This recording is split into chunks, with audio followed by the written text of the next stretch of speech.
Welcome to Environmental Fridays. It is Personal, Season 2. You can learn more about our topics and speakers by joining our Environmental Fridays Facebook group. This series is brought to you by Best Early, the Benton Spirit Community Newspaper, Andrews University Community Engagement Council, GC Scored, Every Piece Matters. Introducing your host, Dr. Desmond Hartwell Murray, and this week's co-host, Lyle Goulburn, Paulette Johnson. This week on Environmental Fridays, we'll be hearing from Princella Tobias, Diane Russell, Yvonne Lewis, Jeffrey Sims, Regina Strong. So welcome everyone to Season 2, Episode 3 of Environmental Fridays. It is personal. And we welcome all of our guest speakers today. Episode 3 today deals with community response to polluted drinking water. It's the second part of a 2-part miniseries on polluted drinking water. Last week we had a presentation, another panel type presentation on the occurrence and science of polluted drinking water. So this builds on the second episode of the mini-series builds on that. My co-host today, Ms. Paulette Johnson. She is the academic dean for our library here at Andrews University. And she is also, very importantly, especially in this context, the chair of Andrews University Community Engagement Council. And she is going to be one of our co-hosts. And our other co-host is Lyle Goulburn, and he used to be a student of mine. He's still here at Andrews. He took organic chemistry from me a year or so ago, I think. And he's a biology major, pre-med track, and he loves writing, among other things. And one of the roles he might be playing here is as a reporter for our student newspaper. So you will hear from them pretty shortly. One of the things I do as part of the introduction to each episode is talk about the purpose of this. The purpose is to help mentor and nurture our next generation about the environment. But frankly, some of our young people, many of our young people are kind of like ahead of us in terms of environmental awareness and consciousness.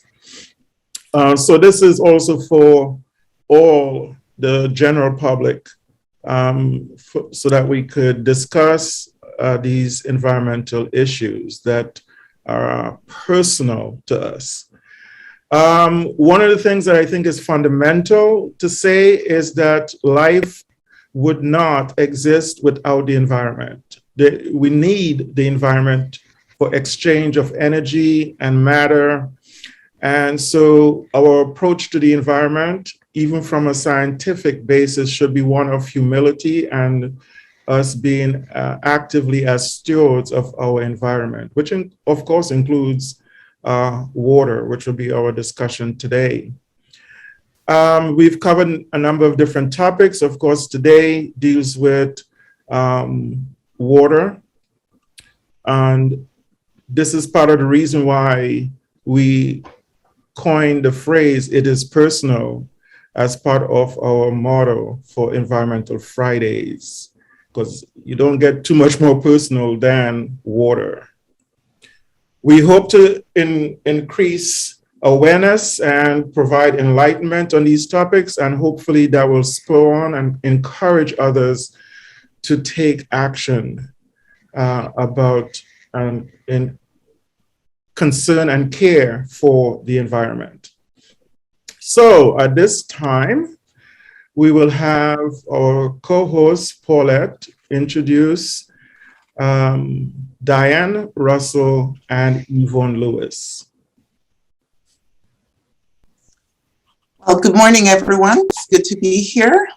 I will share some highlights from Diane's bio. Diane Russell is a community involvement coordinator with the U.S. Environmental Protection Agency. She received her Bachelor of Science degree from Western Michigan University and is a former science teacher. She majored in geophysics and earth science secondary education. Since graduating, she has worked in communities with high-profile cleanup sites and emergency responses throughout Michigan. And you may be familiar with some of these. They include dioxin and furan cleanup in and along the Tittabawassee River. I hope I said that right. PCB cleanup in and along the Kalamazoo River. DDT and PBB cleanup at the former Vesical chemical plant in St. Louis, Michigan, PFAS, and heavy metal waste removal in Rockford, Michigan from the former tannery. And she has also helped with operations by Wolverine Worldwide and the Flint and Benton water responses.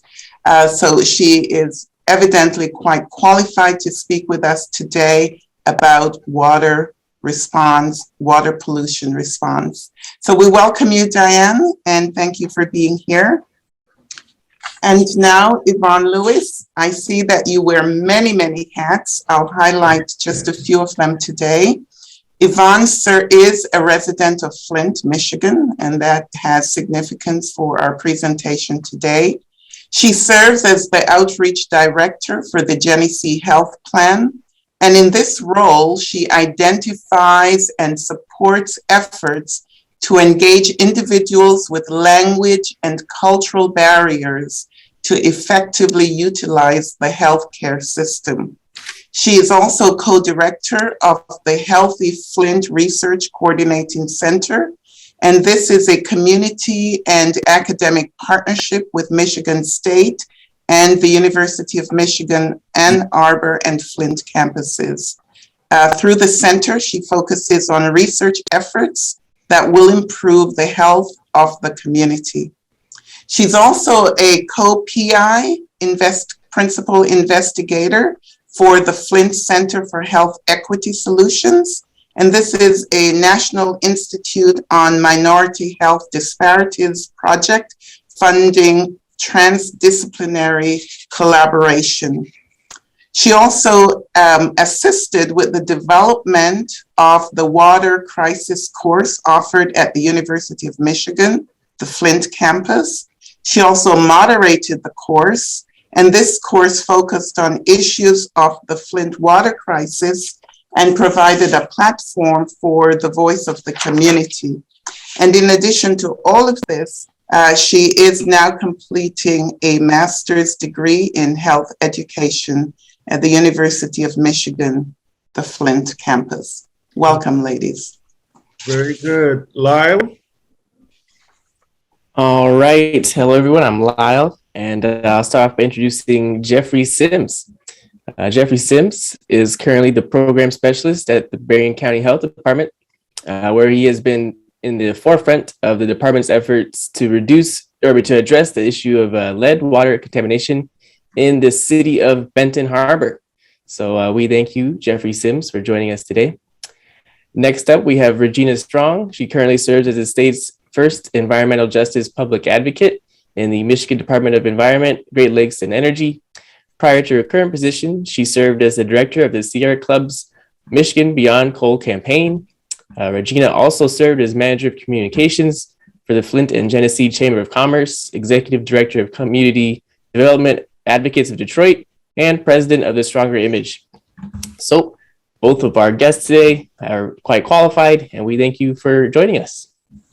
And finally, I'd like to introduce my friend, my dear friend, Princella Tobias. So what can we say about Princella? She is the founding publisher of the Benton Spirit community newspaper. and I think it's about 20 years old or so. So she's got staying power, and she's the only African American female newspaper here in our Southwest Michigan area. She formerly worked with different international corporations and organizations. She worked with two former senators of the in the United States Senate. And she's a native of Buchanan, so she knows this area really well. And as part of her deep compassion and concern for her community, she formed the Benton Harbor Team Solution in reaction to the water situation happening in Benton Harbor. In fact, she was appointed by the Governor Whitmer, as well as the Mayor Mohammed, to spearhead the community response here for this current situation in Benton Harbor. So at this point, again, welcome every one of our speakers. At this point, let's see, go ahead. I think, Diane, you could go ahead and get started. Thank you so much. I'm going to just go ahead and share the short presentation I had. I first off wanted to, again, thank you all for allowing me to share this space with everyone today, and including all the folks on this panel today who I've had a wonderful opportunity to work with at some point in phase of work in Michigan. And I'm very humbled because everyone here today is a powerhouse of transformative people. So I'm glad to kick things off and just kind of talk a little bit about the Environmental Protection Agency's community engagement work in a couple of areas, and specifically regarding water responses. There's a lot that, make sure I can click through this. So some of you may be not familiar so much with EPA, and I wanted to make sure I took a moment to get us all oriented with what EPA is and the breadth of work that we do. So we're a federal agency. So nationwide, the Environmental Protection Agency has a mission of protection of human health and the environment. And to accomplish that mission, we come at it from a multiple set of ways. We do develop and enforce regulations. We have laws and rules that we have to operate within to do our work. And that's very, very important to the work that we do. There's also grant opportunities, and we certainly have a research division that looks at environmental issues. And we cultivate and sponsor partnerships, and there's an education component to what we do as well, and support communities and schools teaching about the environment and get information out to people. And I left a link to, if you wanted to learn more about these multiple facets of EPA. One thing I did want to, because as someone who's been a lifelong Michigander, and I've had the opportunity to work with the EPA for the last 12 years, oftentimes I will get phone calls from community members, and they expect, the Environmental Protection Agency to, they have an environmental issue. And a lot of times that is something that gets handled by other agencies. And I think sometimes folks are surprised by that because they think Environmental Protection Agency, this should be your job, right? And it's really important to note that a lot of work that's appropriate for cleanup is handled at local and state levels. And that's why oftentimes that partnership, that working with local and state agencies is a really important part of our work, because a lot of times their regulations or their legal mechanisms are the ones that are kind of the primacy or the main avenue to get things done. So just sometimes people are not aware of that, but there's a lot that EPA does and can do, especially around environmental response around hazardous waste and other programs, which I'm usually work in, but I've had the opportunity to work on a couple of these water responses that we're going to be talking about today. So I just want to take a second and tell you what a community involvement coordinator is. Essentially, we're here to help assist EPA with their interaction with community on projects, and certainly make sure that our technical staff is aware of issues and concerns as it relates to what the community's needs are as it intersects with our work.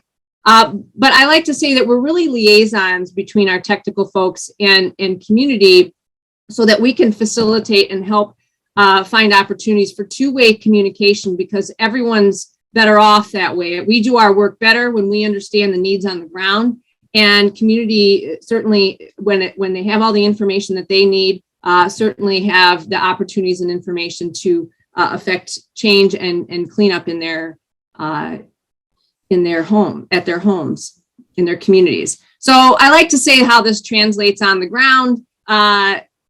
As a liaison, really we're there to listen, educate when appropriate, communicate, have that two-way dialogue, and find opportunities for collaboration, so we can get the information out and work directly with communities to find where those needs are.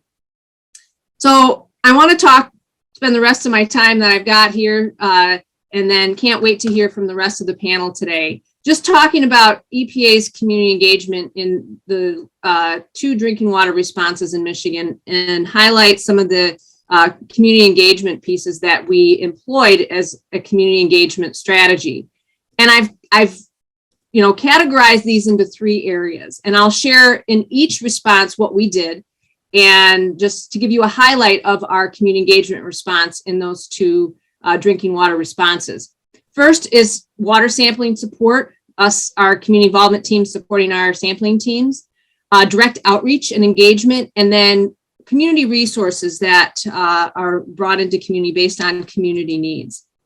So for the Flint water response, we supported our sample teams as they went into homes and sampled, did in-depth sampling, much like they did in Benton Harbor, and then filter sampling as well.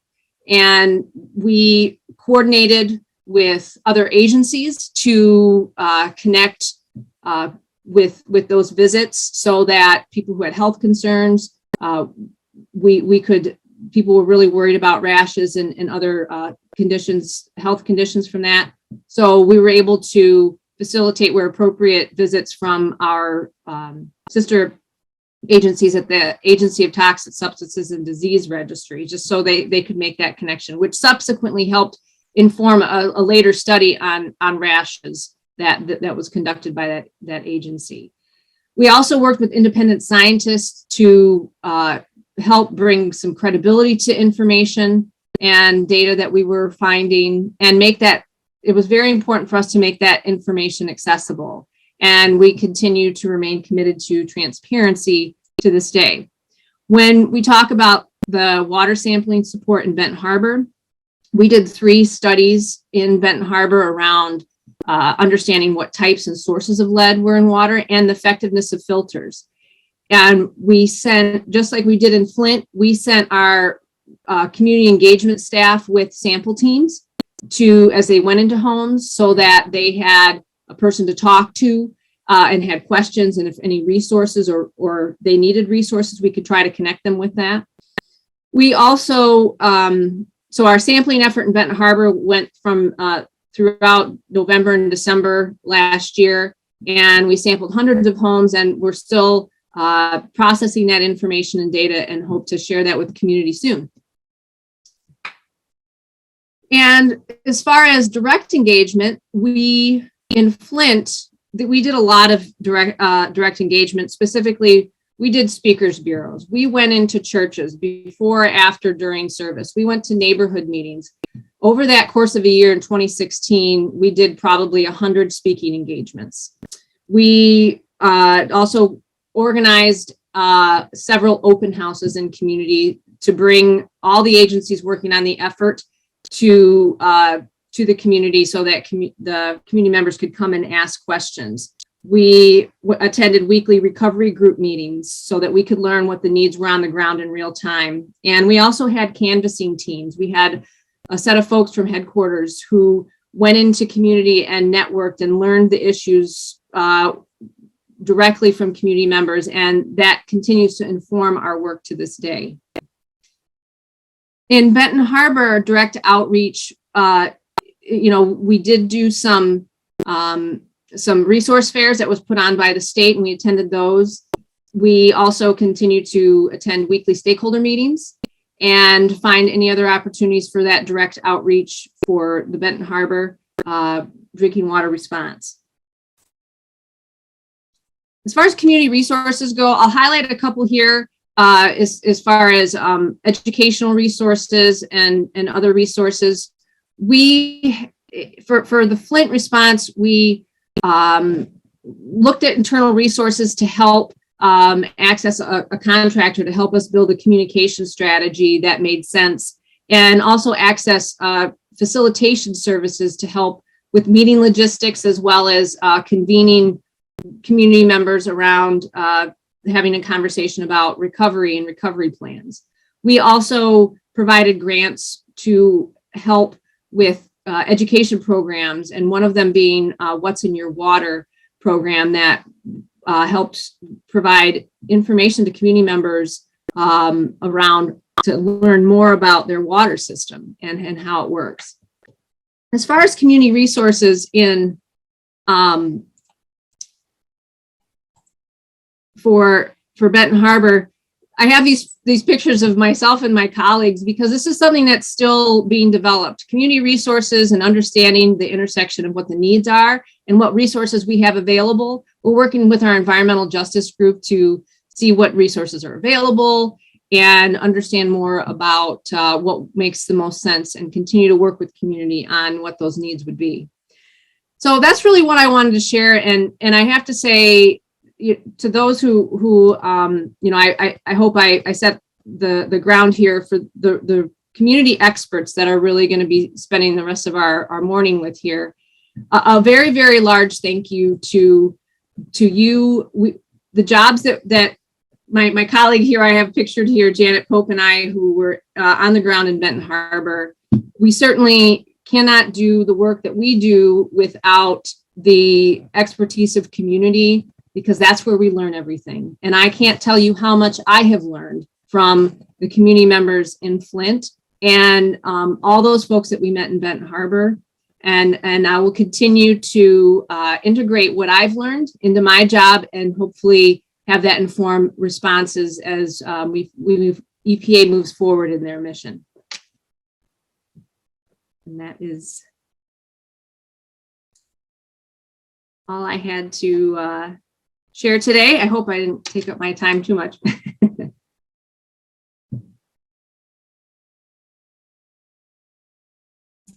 You're muted, Dr. Murray.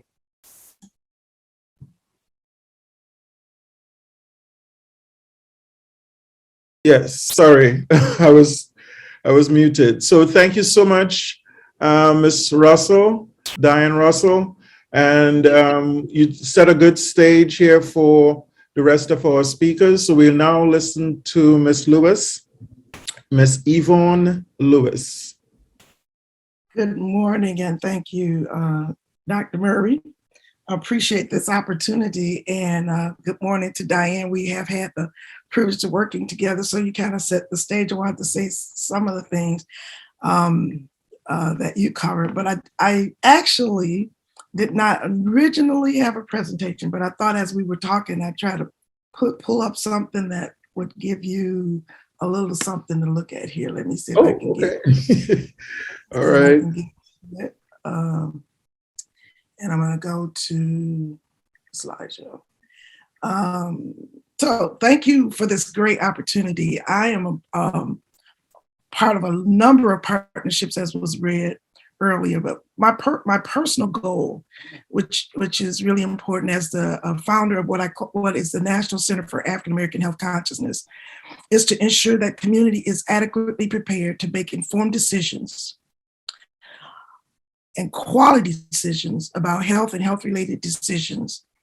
That's the foundation of the work that I do. So in all these hats, I'm working toward, do we have the necessary information we need to make a quality decision? So just a little bit about the Flint water crisis, because everybody asks us about it. And I often start off by saying it's an ongoing scenario. So we're at 8 years and counting. A little bit of background. And so if you don't remember anything else I say, especially since I was made aware that we're talking to young people and we're talking to some community residents, first and foremost, your voice counts.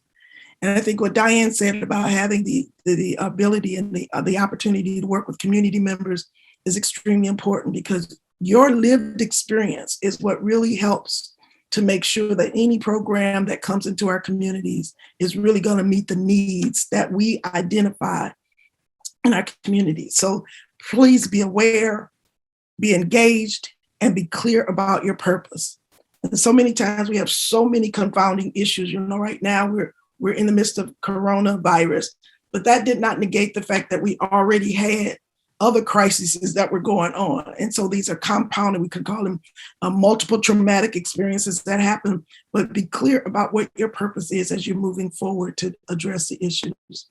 So just a bit of history, and most of you already know that it was in 2014 that the Flint River became the municipal water source for the city of Flint. That is really important because every community has water sources. We originally were getting our water out of Detroit through Lake Huron water. And when that decision was made, and I'll talk about it a little bit further, that decision was made by emergency manager to switch to the Flint River. Our system was not prepared for that. And so without having the proper corrosion controls, it damaged the system. And that's why we needed Diane and the team to come in. It damaged the system. So the water pipes that were lead, that were covered, and protected, that corrosion reduced that protection around the pipes, and it resulted in the lead actually leaching into the water. So there was a lot of emphasis on infants and children, but I want to make sure that you understand that everybody was impacted. I am a senior citizen in the city of Flint. I've been here for a long time, but as a senior citizen, we didn't get a lot of attention. But it is important to know that no one was left out of being impacted by this issue. It's important to understand the language. When we talk about the emergency manager law, most of you are probably already also aware that the emergency manager law was initially voted down by the state as a whole. But in a appropriations bill, it was included again. And so that allowed the governor to appoint an individual in cities that were having some financial challenges, appointed them an emergency manager. And it's under that leadership that the decision was made to switch from the Detroit water source to the Flint River. We also had to learn about the lead and copper rule. And there was a lot of language that we did not understand. Lead and copper rule, action levels, it still continues. And so when we're making our impact in communities, it's really important to understand what the language is so we can better clarify how we'll address these issues. And so one of the things that was important to me was that we had opportunities for our community to understand the difference between a civil case and a criminal case. And these things are still brewing in our community. We're still having conversations. Actually, I just got my packet a few days ago to continue to put information in about the lawsuit. There's still lack of information there, and there's ongoing conversations and a lot of confusion about it. I want to get to this slide, and this will be where I spend the bulk of the rest of my time. It's not over. They're continuing to concern. The infrastructure is still not fully repaired. Pipe replacement program is going on. And I'm excited about what I heard out of Benton Harbor, that they're actually having a little bit more movement than we initially had. The community continues to utilize bottled water after 8 years. I still talk to many people who say I'm not comfortable using the water directly from the tap. The continued use and encouragement for water filters, continuing need to flush the pipes. If you're out of your home for 8 hours, 6 hours, you want to flush your pipes, even if you're not in the city of Flint, be a good idea.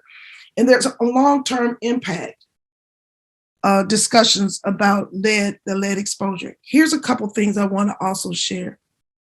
The water crisis course gave us an opportunity to share really detailed information that was not always readily available to our community. So you can go on the University of Michigan Flint's website and see information from that water course.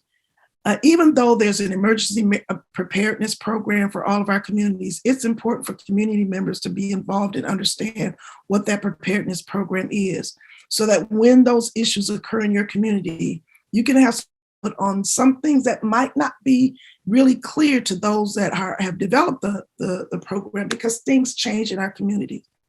But we're fortunate to have had the help centers set up in our communities that allow people to go and to a place consistently to get the bottled water, but also lead mitigating foods. It was important for us to help our community members understand how this was going to be facilitated. But when you talk about lead mitigating foods and we use all of these terms, how do we help our community members truly understand what those things mean? I want to give appreciation. I noticed Melissa Mays and Ray Hall on the phone from Flint. Thank you for joining us and being advocates and outspoken individuals in our community. Again, it's not over. There's a lifetime of change that has happened. We not only had to deal with the lead contamination, but there are other contaminants that were also in the water that we usually don't hear about. We had a Legionella outbreak. We had infectious disease doctors come in and do some studies, because you've heard about rashes and you've heard about people losing their hair. There's some issues that people faced in terms of their overall health and well-being that we did not understand. And I think we're still in the process of trying to understand some things, because there is no clear understanding, or I would say link, because of the way things happen. There's still no real definite link between some of the issues that we experience and actually the water switch. So there's a lot of conversation still going on. I want to end with the work continues. Our faith-based communities, community academic partnerships are ongoing, and we're exploring ways to make a difference. These partners, this says 71 weeks, but now we're entering onto 100 weeks of February 11th of a community partnership that allows us on an ongoing basis, not only to share about what happened with the water crisis, but even with Corona. So again, your voice counts. If you have any questions or concerns, please feel free to get in touch with me. I just want to give you a quick snippet. Those of you that are listening, young people, you can make a difference. Very good, very powerful. Thank you so much. Please excuse the headphones. I was talking to Dr. Murray earlier. Apparently my computer has an issue with the microphone, so it's the only way I can get things going. I'm Jeffrey Sims. I work with the Berrien County Health Department. I've been kind of spearheading the drive with the filters and working with the city of Benton Harbor. I am a city resident, so I kind of have a dog in the fight here. I thought I would quickly go over the recent history of the health department's involvement with the lead situation here in Benton Harbor. If I can call up my PowerPoints here. Just a second. Okay, there we go. Here you go. Okay, it's just easier to do it by way of a timeline. On the top, through the arrows, you have what was going on with the city in regards to the actions, city government, and below you have basically our response. I tried to keep the timeline as tight. There's some variation, in between weeks and months, but for the most part, we've been a part of this from the beginning here at the health department. The first thing we did is when we heard that there was an issue with elevated lead levels, we internally we crafted a statement of support for the city, that we would be here for them, we would partner with them, and we would add any additional resources, any additional help, technical assistance, anything that we could provide to help city residents deal with the situation. Again, this was more of an internal statement as opposed to a public statement. Starting in October, again, we were here from the beginning. So in October 2018, we kind of adapted our regular services To address the lead water issue, we were already giving offering blood lead level tests for children under 6 years old of age, 6 years of age, because as we all know, they're the most vulnerable. Um, so we also instituted case management in regard to that. So we actually had people who would go into their homes, continue to monitor their blood lead levels. Um, we would educate the affected families that what they could do to help mitigate the lead issue. We have a nutritionist on staff. We were letting them know that there's a nutritional element to it. There are certain foods that they could eat that would kind of hinder lead as being a toxic substance in the body and the effects. Um, let's see, I'm sorry, I'm looking at my notes here. There were so many things that we've been doing. Some of them I was marginally involved in. Most of them I was directly involved in. So it's pretty hard to kind of keep track of everything. Again, we had people go into their homes, myself included, and there was an educational component where we actually educate the residents of what they could do. Again, with the flushing, we all know about the flushing, recognizing the lead hazards, and just basically just letting them know that we were here for them, and there were things that they could do on their end to kind of lessen the situation. In January of 2019 is when we pretty much kicked things into high gear. Let's see. We did have home visits when the city began keeping track of homes with elevated lead levels. We ourselves would go into the homes, and again, this was to educate the residents. We would let them know what they could do to mitigate the situation, and we would kind of interpret the numbers for them and the results of the lead testing. Also in 2019, January 2019 is when we started our lead filter system. We started making lead filters available citywide for city residents. Initially, we would actually go into the homes, help them with installation, teach them how to use the filters. But when it came to manpower, that became kind of prohibitive.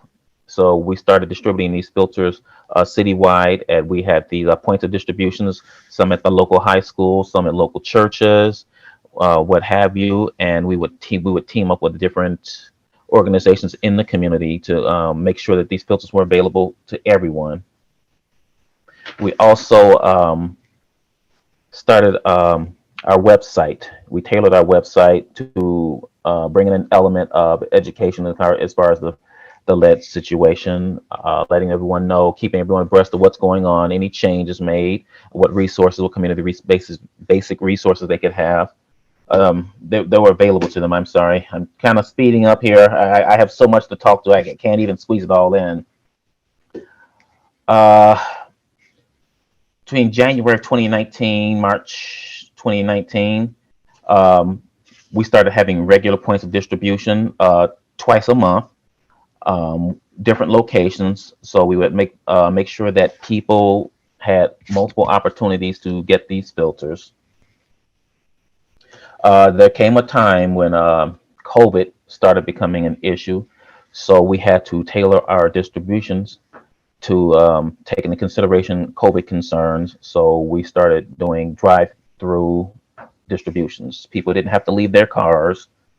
We were observing social distancing, the whole nine. We also would have specialized distributions. A couple of locations in the city. River Terrace comes to mind. Harbor Tower comes to mind. Most of these places are they're high rises, and a lot of senior citizens live in these areas.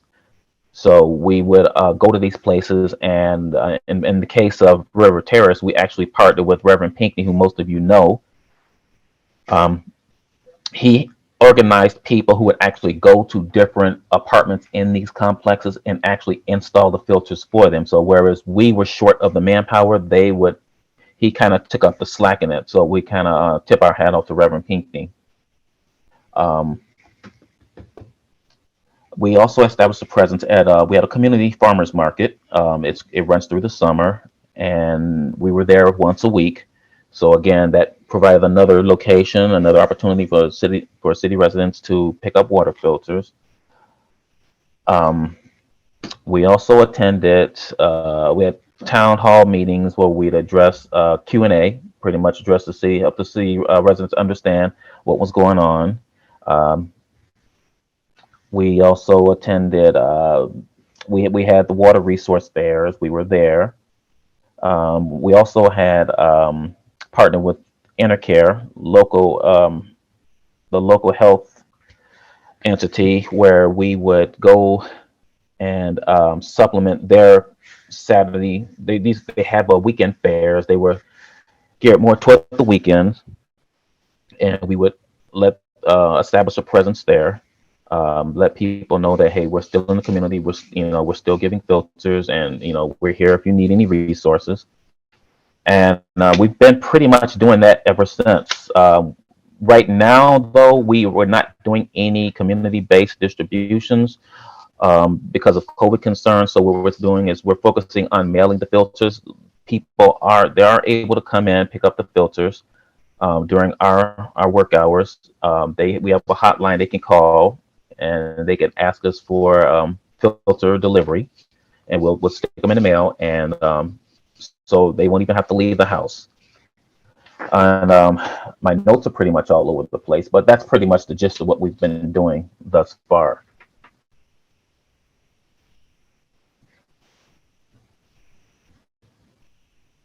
Okay, that sounds good. Thank you so much, Mr. Sims.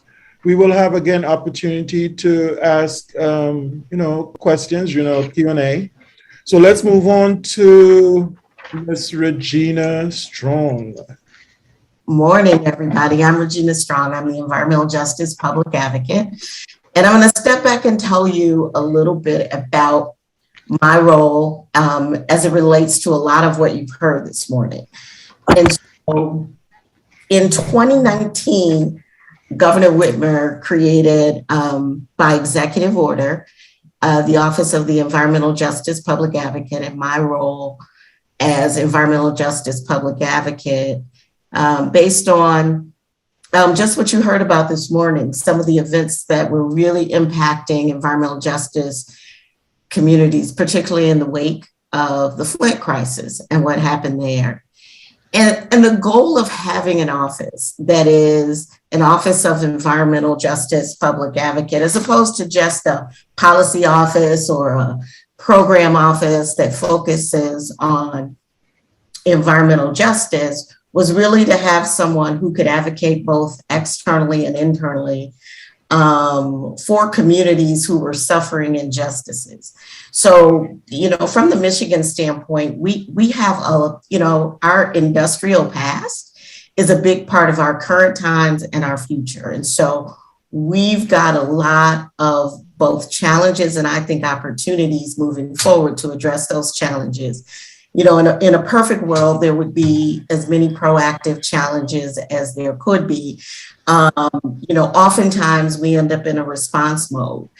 And it is, the creation of this office, as well as an interagency environmental justice response team that was also created by executive order of the governor, to really look at how across state government we can work together to address environmental justice.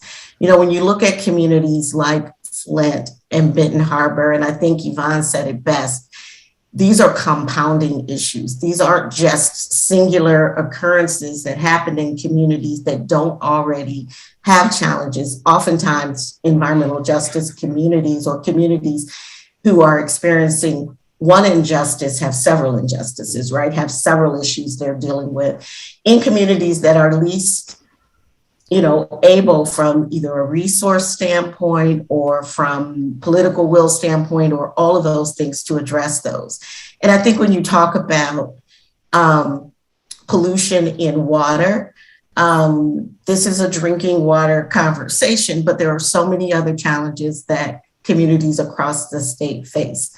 One of the things that my office does is work directly with many of the communities across the state. And I will preface it by saying, when I took this position, prior to this, I was working a lot on air issues because I was working for the Sierra Club on the Beyond Coal campaign and really working to address air issues. And so, but as part of that advocacy, the focus on justice was always there. And so water issues became more prevalent as that was going on. And I think where we stand now, after my office started in 2019, so it's been not quite 3 years, was to create both a venue and a process for addressing concerns and complaints, as well as trying to create a mechanism within state government to respond and address issues as they arise. And so, in addition to the creation of an interagency environmental justice response team that pretty much has state agencies meeting monthly to both look at how across state government we can address environmental justice. There was also the creation of the state's first environmental justice, the Michigan Advisory Council on Environmental Justice, or as we would like to affectionately call it, the MACEJ, which is a really intentional combination of frontline advocates, grassroots organizations, environmental organizations, labor, tribal representation, business and industry. There are about 21 folks on that body really looking at, and they also meet monthly unless necessary for them to meet more often, special meetings to help advise and address, concerns that come up. And, for that body was created in February of 2020, was the first meeting. And then a month later, the pandemic hit. So talking about compounding concerns and communities hardest hit were communities, many communities of color, Black and Brown communities, many environmental justice communities. There was a real disparate impact. And so you compound that with dealing with situations like we're talking about here today, and communities really face almost an onslaught of issues to deal with. And one of the goals in terms of working with the city of Benton Harbor and with really, I know we talk about the city of Benton Harbor, but really when we talk about that, we're talking about the people, because so much of what the work that my office does is the people who are experiencing the injustices, not just about government entities, although government entities play a role in addressing whatever concerns come up, but it's really about impact. It's really about what's happening with people. It's really about how we address those concerns. So the goal is really all about making sure that the people in Benton Harbor or the people in Flint can drink their water, right? Feel safe drinking their water. And so, as the efforts in Benton Harbor have ramped up, the efforts in Flint, there are different causes, different situations, similarities in terms of, the communities themselves. But one of the things that from the advocate standpoint, I spent, most of my life as an external advocate. This is the first time I've been within government as an internal advocate. And I will say, advocacy is so very important, using your voice. There are principles of environmental justice called the HEMES principles. And my favorite of those is letting communities speak for themselves, elevating community voices. And so there is nothing more powerful than hearing from the people who are living and breathing and having, there's a common term now, lived experiences, right? I'm kind of old school. I just say what people are going through. What are you going through? What are the challenges that you are addressing? And being able to articulate those, and also understanding who can give you the change you seek, right? Like who can really help you address that? Because oftentimes, as you see from this panel, it is a multi-leveled response that helps get you where you need to go. Sometimes it is local government, sometimes it's state government, sometimes it's county, sometimes it's federal, sometimes it's all of these entities working in concert. And I think for us in this conversation about, drinking water and how we've got to where we are now, there's a real challenge of our aging infrastructure. So what Benton Harbor is experiencing now, other communities are experiencing and will experience until all the lead pipes are out of the ground. Many of those pipes have been there for 80, 90, 100 years. They just stopped using lead solder to fix plumbing in the 80s. And so many of us live in homes that predate that, right? And so we know that not just the infrastructure outside of our homes, but inside of our homes can have a real impact on our health. And there's so many things we've done in our past that, and I say the collective we as Americans and as the way this country was built, we didn't think about what was going to happen or a potential impact because we didn't know what it was. And now there's a lot of work to try to figure out how to address that aging infrastructure. One of the things, I think Yvonne might have mentioned this as she talked about Flint and the situation there, it is, the corrosion control. The reason we need that is because we have this aging infrastructure. And so in the case of Benton Harbor, when we really made that all hands on deck, all across government, kind of pivot in Benton Harbor was all about ensuring that as Benton Harbor's corrosion control process moved forward, that there was an opportunity to make sure there were no concerns. You heard Diane talk about a filter study. We wanted to make sure that the filters were effective with the type of water and the corrosion control. I think the city manager touched on this a little bit, but really every community's water source has major impact on how you treat the water, whether it's lake water, river water, where it's coming from. And so it is a very scientific process to try to figure out what works in what community and to ensure that, again, the folks in Benton Harbor had access to bottled water over the last few months was really in response to that. And again, in response to advocacy. Oftentimes I hear people when they speak up for their communities, they are concerned because they're like, why didn't government see this? One of the things I've learned since I've been in government is how multifaceted and layered and how things can exist in one place that people in another place have no idea about. And so the interagency response team and getting state government together, I think is critical and hasn't been done really for environmental justice communities in the past. And, nothing is a perfect science, but it is working forward. And I think it really plays a role in, the government response that we're working on right now to ensure that people in Benton Harbor, are not negatively impacted by the water. And, everything from the Department of Health and Human Services to the Department of Agriculture to the Department of Environment, Great Lakes and Energy, where my office sits.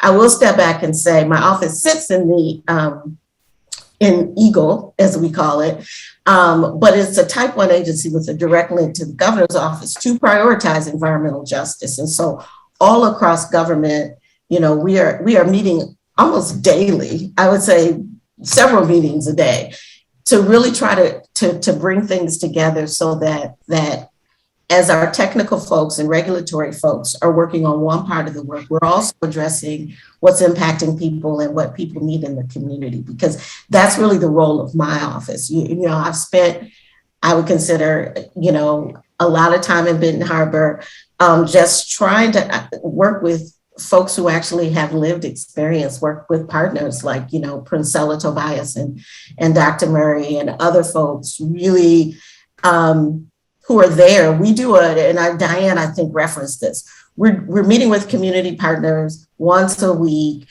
to help share information that's going to help people in the community. We're also, working to share as much as we can. We've done resource fairs, water resource fairs. We've done two, one in the fall and one in the beginning of the winter. And again, pulling together all the partners, because not only is it kind of an all of government approach to really addressing it, it's an all of us approach. It is all of us working together. And to the theme of this, it is personal. It's personal because you want to make sure people have what they need to be okay. And so I take the work that I do from the Office of Environmental Justice Public Advocate very, very seriously and personally. And it is one of many communities, unfortunately, that have challenges across the state. I'll reference something that we're doing as a pilot project in Southwest Detroit, and their issues are more focused on air than water. But it is a community that faces a lot of different compounding, challenges. And we're working on a community resiliency pilot project to really look at what the community can do to be more proactive about the challenges that exist there. And I think, one of the things I would say about the work in Benton Harbor has been just to a person how everybody wants to get this right and how everybody wants to help each other, and the pulling together of community and people helping their neighbors and everybody working together has been really powerful, has been very, very powerful. And so I could go on and on. I won't go too long, but I did want to mention a couple things that, we're working on in the Office of Environmental Justice Public Advocate that I think will help us moving forward as challenges, arise as it relates to what communities are facing. And one of those is an environmental justice screening tool. And I'll just step back and say that tool, the EPA has a screening tool. And essentially what it does is it shows the different factors that communities face, whether they are, most of them environmental. So where are cleanup sites and what are the other issues? What is located in how many hospitals, how many schools, all of those things, the factors, both demographic of a community as well as location of things that could potentially impact a community. Our Michigan Environmental Justice Screening tool will go a step further and overlay socioeconomic and societal factors that communities face in layers. And so it will help us better identify both communities that have challenges and how we address those, from how state can address it, how industry can address it, how communities can look at, oftentimes in your own community, you don't know what's near you or what could potentially impact you. So, we hopefully within the next month or so, it'll be going out for public comment. Now I'll make sure I share with Dr. Murray, because I think it, and we can share it with folks who've attended, because the goal of my office is to ensure that communities do not, have to, in this reactive mode, deal with things, that we're better prepared to both address challenges that face communities and working hand in hand to get that done. We know how to do it quickly. And so I will kind of end, with saying this is still a work in progress. This is still us working together to get this done. But, we won't stop until folks are able to feel less impacted by everything that's going on. The governor made a commitment to get the lead pipes out of the ground within 18 months in Benton Harbor. And that's a solid commitment that is moving forward and will really ramp up in spring once we get through this Michigan winter. And it's all about working with partners like, Benton Harbor Solutions that Princella leads. I saw her come on screen because I know she's next. And so, I just want to thank all the partners in Benton Harbor who've been part of the process with us in terms of not just my office, but all the state government to really move things forward. And so thank you. And I will turn things either back to you, Dr. Murray, or over to Princella, however you want to do it. Well, first, I want to thank you for joining us too and sharing what your role is as environmental justice advocate. And Princella, you're next. Hello to all of you on this call, all of you who are on YouTube watching. I want to say thank you on behalf of, Team Solutions. Just think of that word, solutions. I'm so proud to be here. It started way before that for me. My passion, my love for Benton Harbor. When I started the community newspaper here, it was exactly that, a community newspaper. And so now here we are, fast forward to October. We're sitting in a room. The governor shows up and state members show up, but more importantly, our community showed up. And they exhaled, they talked about how they felt, they talked about so many different things. And as I was sitting there, one thing that came to my mind, how do we again help our community? And so when I stood up and started talking about the solutions, because there is that saying that every time there is a problem, there is also a solution that is being created. And that is why we're here. So when our Mayor Marcus Muhammad, and our governor here in the state of Michigan, Gretchen Whitmer, appointed me as the chair of the community response team, they knew one thing, that I was going to do exactly what the mayor wanted and needed. They knew one thing, that I was going to do exactly what the governor said from the ground running. She actually gave an executive order for Benton Harbor. And when I heard that and read it and just took it in, what does that mean? It meant exactly what I've been doing 20 years come next month with the Benton Spirit, is to bring our community on board and to find solutions. Ladies and gentlemen, I am Princella Tobias. I am here today wearing the proud hat of Team Solutions, the Benton Harbor Team Solutions, because we are facing many, many obstacles here in this challenge. What is this challenge? Many would say. Our city manager came on and briefly talked that it's a little different than what was faced in Flint, but nevertheless, it is still important and there's urgency here, what has happened. Regina also touched on it. Can you imagine pipes under your house, pipes that you don't even think of, nor do you really see, that could be 60 years old, 100 years old, 40 years old. These pipes is one of the many reasons that has caused the situation we're in now. We cannot drink our water. We cannot brush our teeth with our water. We cannot prepare food with our water. This is serious. I know Yvonne knows how serious it is, and many on this call who spoke knows how serious this is. But one thing Yvonne said was about the voices of the people. It is our role to take this serious challenge that we're facing and to be certain that we provide solutions for the people, businesses, and stakeholders of the city of Benton Harbor. That is Team Solutions. And when I was appointed in October, my head was swarming, but guess what?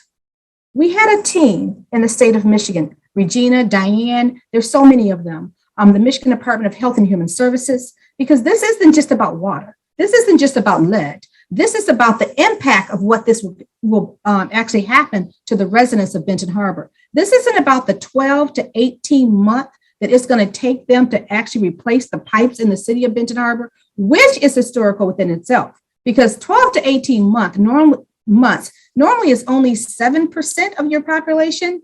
So 12 to 18 months is what it's going to take to replace the pipes. But in the meantime, it's the impact of what this would mean. So who are we, Team Solution? First, I thought I was all alone. Then I found people like Regina Strong and Diane Russell and others and state officials. But at the end of the day, we are here at 269. That is the area code of Benton Harbor, Michigan. Our zip code is 49022. We are the command station. And that is why Team Solutions is right here at the command station in Benton Harbor. We're located at 185 East Main Street. We're right here in Benton Harbor to hear, as Yvonne said, to hear the concerns of the people, but also to help translate all of these solutions that are coming to the people. Yes, Regina mentioned that we have meetings every week, but how do we take what's happening to the masses, to the people?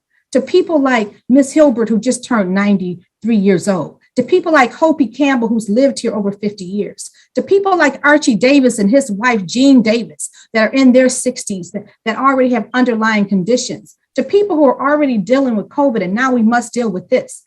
How can we take these solutions to them? You know how? We do it with our greatest asset. Those are the people of Benton Harbor. Team Solutions is looking to go out to reach and connect with our residents, our school children, in our churches, the senior citizens, the civil and social organizations, to bring them on board to be the agents of change, to be the ones that would help us with communications, help us with education, help us with capacity building, and help us with community engagement. If we don't connect with the people, we've missed out. But not only connect, but we are going to utilize them to help us with print and advertising, print with the newspaper, sorry about that, but also our radio program. We have partnered with WVBH 105.3. We are also implementing our own online radio station where every department, every person will have a voice to be able to talk about their challenges, but also the solutions we are providing.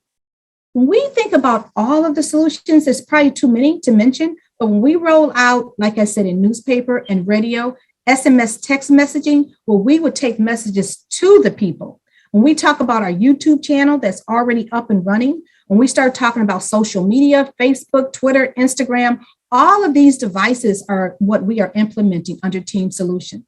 But more importantly, that community engagement piece, where we go to the people, where we allow them to understand that there's water testing being done in our city, there's lead testing being done in our city. Not only lead testing in the water, there is a program under the Michigan Department of Health and Human Services called Medicaid CHAMP that would actually go into the households of individuals who are selected. And when they identify lead, they may be in the position to get new doors, new windows, new pipes, new painting, new dishes. That's one of many. When we start thinking about our young children and how this would have an impact on them, we'll be able to relate to them in ways that connect with them. That is really essential. Relate to them in ways that connect with them. Young people will be doing movie skits. They'll be actually implementing their own poetry about what we're going through. This is real. And this must be a real approach in facing people where we connect with them, not just talk to them and show them, but they're part of this movement. They're part of this village that we're building here in Benton Harbor with Team Solutions. And so we have a team, even greater, way greater than me.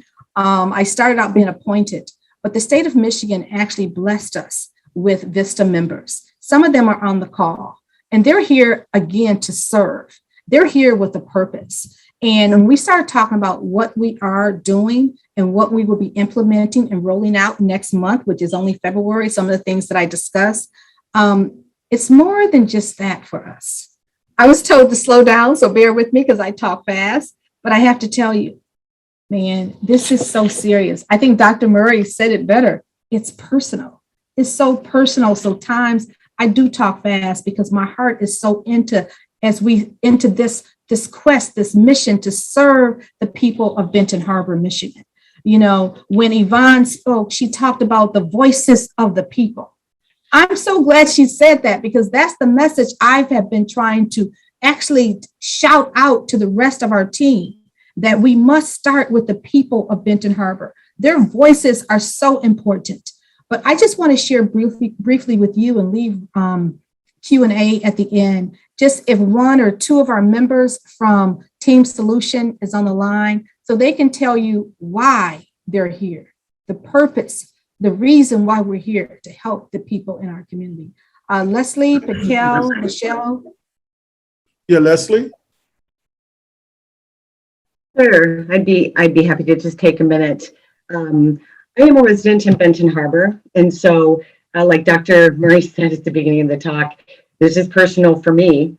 And from 2018 to where things really started accelerating this past fall, I started to feel with the complexity and the amount of information that was coming that I was having trouble putting all the pieces together.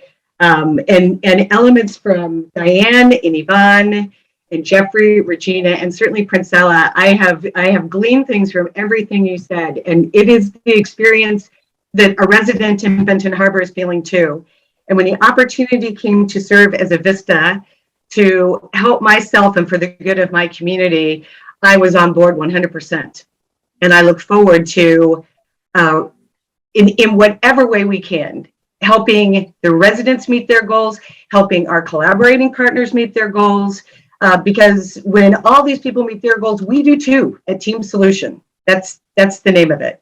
And I would just say at the one unexpected outcome that has happened for me in a very short time is I think I have gained greater meaning of what the word active citizenship means. And I'm going to send those good vibrations out to all of us as we continue this work in Benton Harbor. Very good, very good. So, Michelle, I'm Mhm. sorry, is Michelle on the line? Michelle, Hello. hi. Yes. Okay, I would like to start with Mrs. Yvonne Lewis. She touched my heart, and she actually touched me of my reason of being in the position that I am. She said long-term impact, and she also spoke on underlying health issues. With that coming along, I looked at newborn babies, and I looked at the elderly. Those are the ones that's impacted the most. The ones in the middle, let's team up with them while they're yet still healthy, while they're yet still mobile, because them babies and them grandmamas and elderly folks can't move as much as we can. Let's hit the middle. Let's target the middle. Let's become an impact with the middle.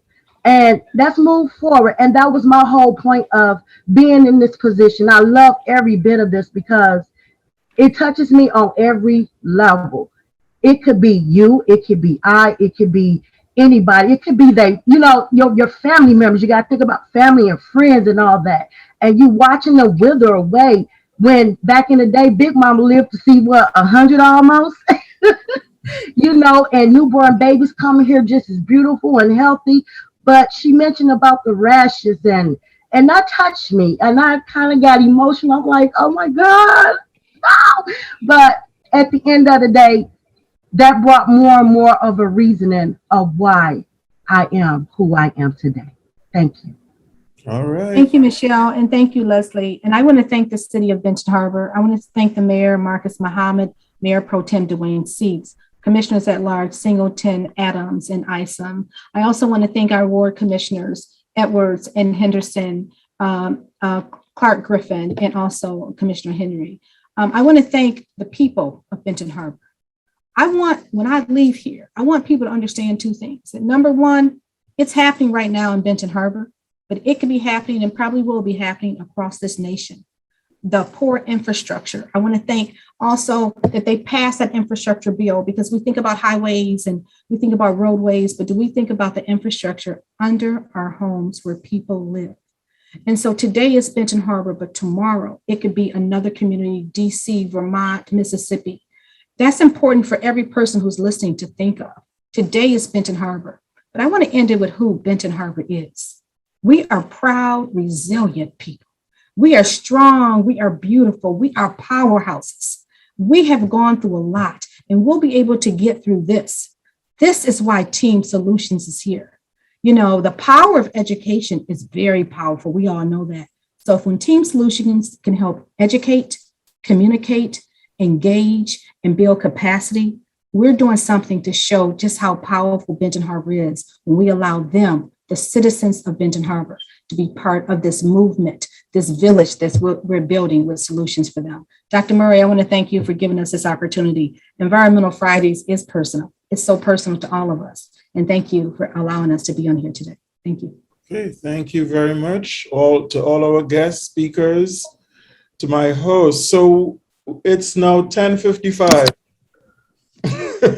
10:55. Wow. So we have time possibly for one question. I will leave it up to my co-host, Paulette. Find that one question. What do you think, Paulette? What do you want to ask? Put your mic, you're muted. I have been overwhelmed by the information shared, by the passion shared, and by the tremendous work that everybody is doing.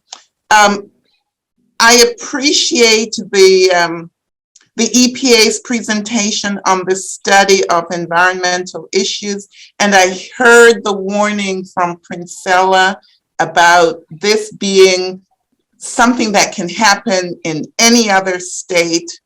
And so from the beginning to the end, the question is, how do we sustain what is going on now and prevent it in these next places? Are there studies in place that can predict where the next likelihood will happen, and how do we anticipate the next place? So we appreciate what is being done, what has been done in Flint. It is ongoing. We appreciate what's now happening right here in Benton Harbor.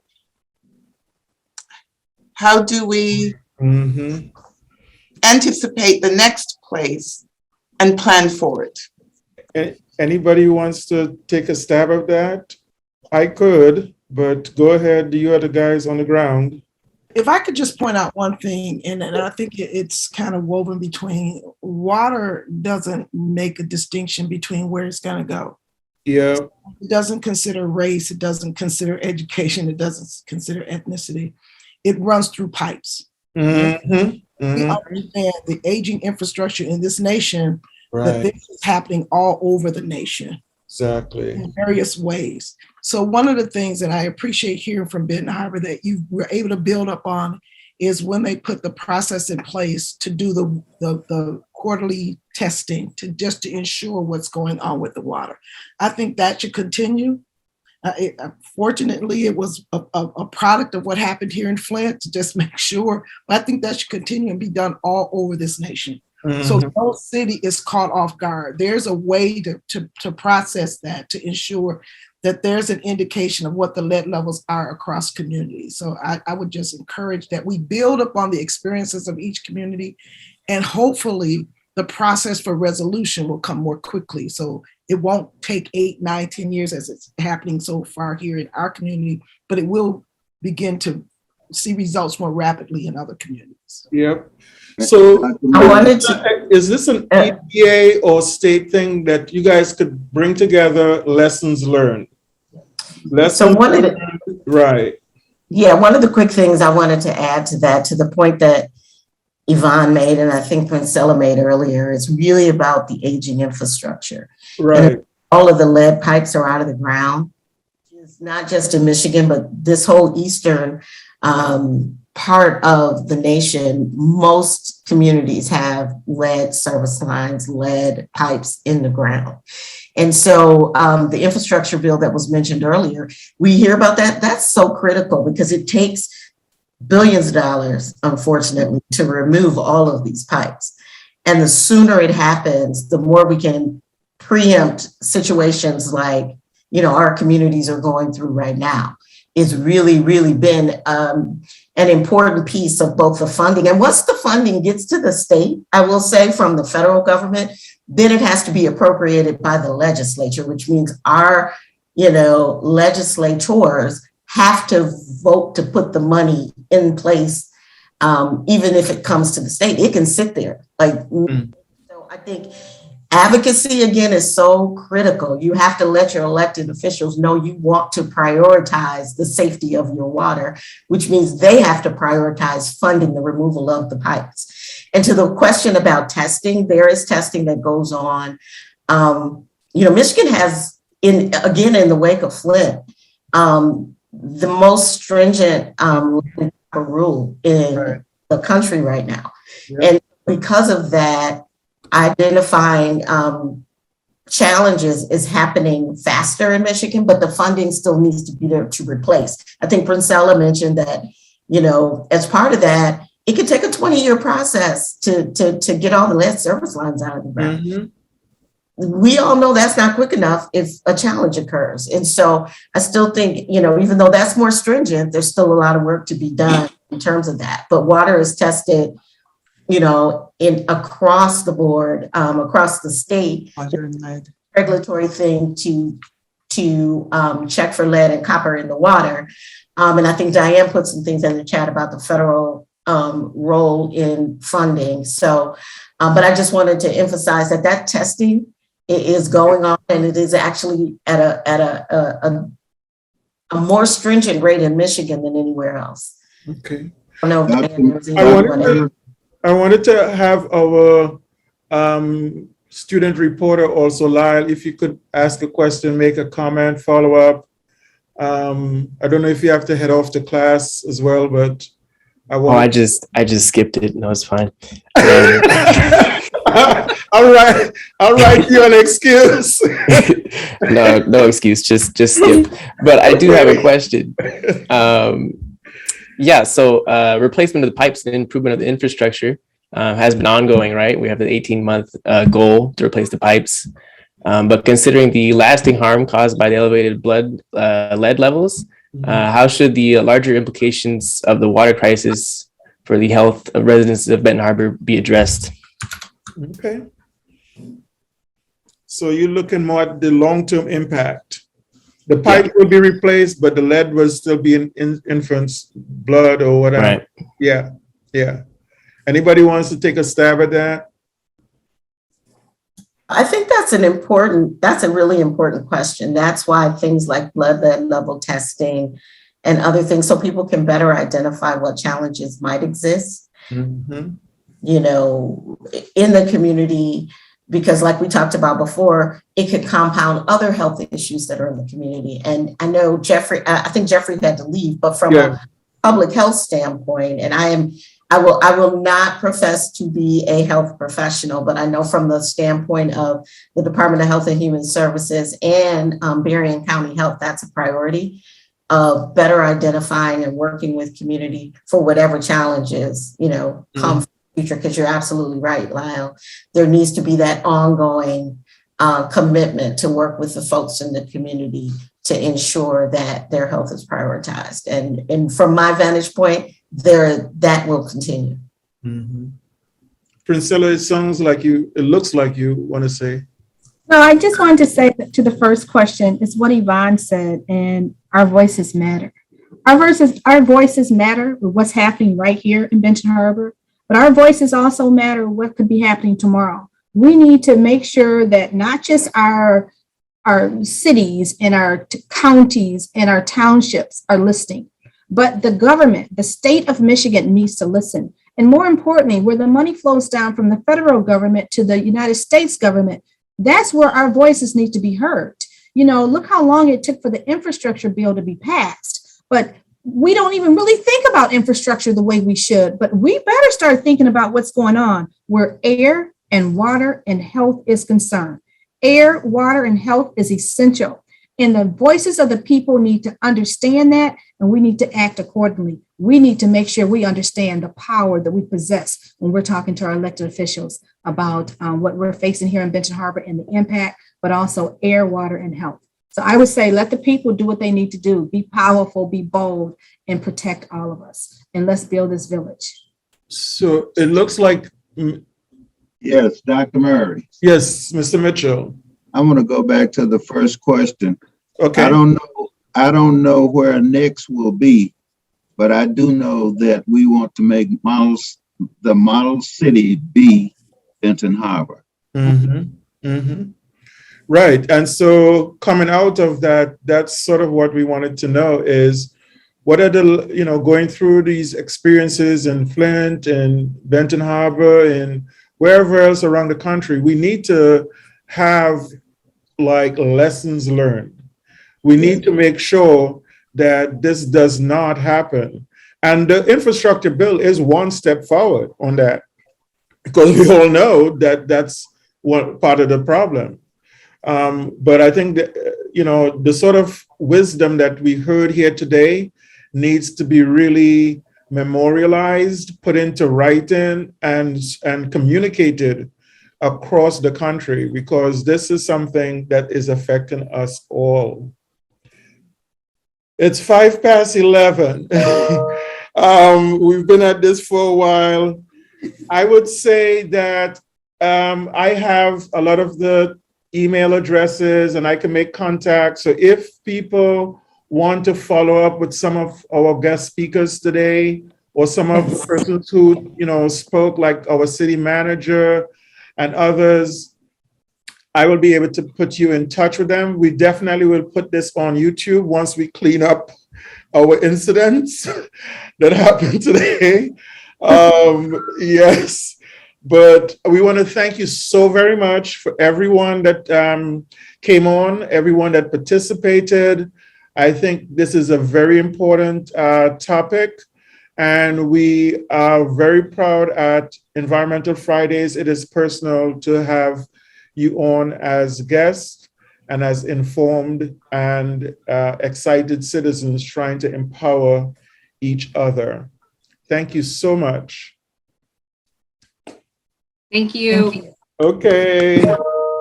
Thank you, Dr. Murray. You're welcome. Well, thank you. Yeah.